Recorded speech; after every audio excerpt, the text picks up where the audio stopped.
Welcome to Chillin' 101. We hope this video helps.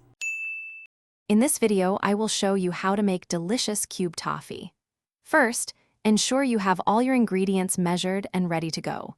You'll need a good quality heavy-bottomed pot and a reliable candy thermometer for accurate temperature control. Don't forget to prepare your cooling surface by lining a baking sheet with parchment paper. This preparation is key for a smooth toffee-making process. Now let's get cooking. Combine your sugar, butter, and a small amount of water in your heavy-bottomed pot. Place it over medium heat, stirring continuously until the sugar dissolves.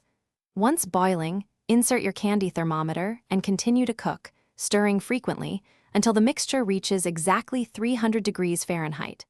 This precise temperature is crucial for the perfect toffee texture. Once your toffee reaches the target temperature, carefully pour the hot mixture onto your prepared parchment-lined baking sheet.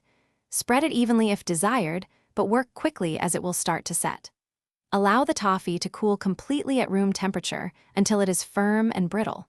Once fully cooled, you can easily break or cut it into your desired small, bite-sized cube pieces. Enjoy your homemade treat. Here are a few final tips for your Kube Toffee. Always use fresh, high-quality ingredients. It truly makes a difference in the final taste. For optimal freshness, store your finished toffee in an airtight container at room temperature. It will stay delicious for several days. Also, if you're looking to expand your financial knowledge, check the description for a link to a fantastic book that can truly change how you think about money, along with other great deals. Thanks for watching. Thanks for watching. Consider subscribing if we helped you.